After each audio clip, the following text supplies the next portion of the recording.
Welcome back to Rules of Engagement Community Critique. We're about to start the question and answer segment of the show, the closing segment of the show. But before we get to that, there's a way you can get a Heartless Swarm beta key. Make sure to tweet at me and at MLG what you see there at the bottom of your screen. I want a Heartless Swarm beta key for a chance to win a Heartless Swarm beta key. Tweet that at MLG and at me, IasAxLav.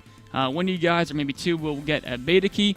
And that's a great way to explore the new game before it comes out on March 12th, I believe.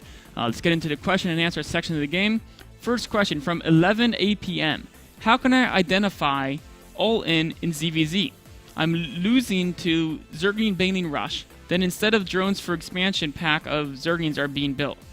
I'm trying to say the last part of that. But basically, how to basically deal with all-ins in Zerg vs. Zerg. So I'm going to assume you're already at a 2-base versus 2-base situation on low economy, right? You went pull hatch or hatch pull, whichever it was. The important thing there is to get your timings down. So from your initial scout, you have to know when your opponent could have speedlings and could have banelings.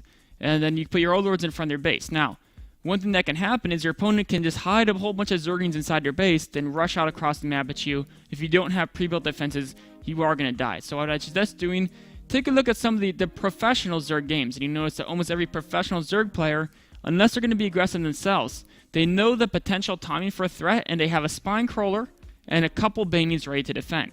If you have 2 queens, 1 spine crawler, and 2 banelings, that should be able to hold out any initial attack from your opponent, of course, as long as you rally in reinforcements as fast as they do. So just be sure to not play too greedy. Make sure you always have your 1 spine crawler, your 2 defensive banelings up, and you'll be in great shape to get onto the mid game. It's not going to hurt your economy too badly to take those few important defensive measures. One more question. I'm not going to have time to quite bring it up on the Twitter thing right here, but people were asking me earlier about Phoenix Mirror in PvP. There's a couple tweets going back and forth about that. Let's say it stabilizes to 2-base versus 2-base in Phoenix Mirror PvP.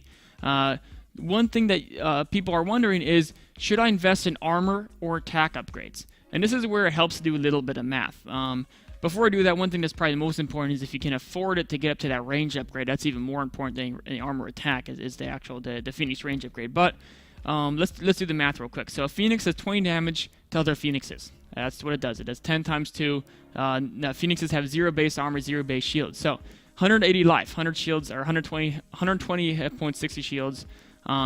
Take 9 hits from a Phoenix to kill a different Phoenix. You upgrade its attack into 22 damage a hit. If you upgrade it once, it is 22 damage hit.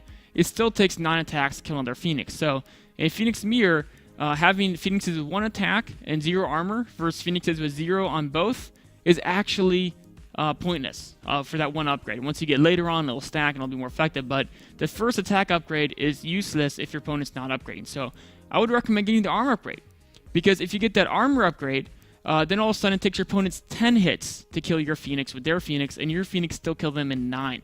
So the armor upgrade does actually make your Phoenix a little more durable, whereas attack upgrade doesn't actually help your Phoenix kill their Phoenix.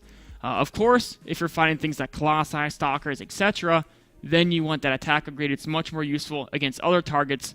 Purely in a Phoenix Mirror standpoint, though, go for the armor first. It's a little more valuable, and then if your opponent gets armor, you want to go to attack to counter it, but attack on its own is really not worth quite as much. This has been your question and answer portion of the day. Please, before we close out, remember, tweet at MLG and at me. You can get a chance to win a Heartless Swarm beta key. Hope you enjoyed this episode of Rules of Engagement Community Critique. We'll be back on Monday at 5 p.m. for Talking Tactics, but right after this, in a few minutes, we're going to get on to the Tournament of Champions, Sue versus Marine King Prime.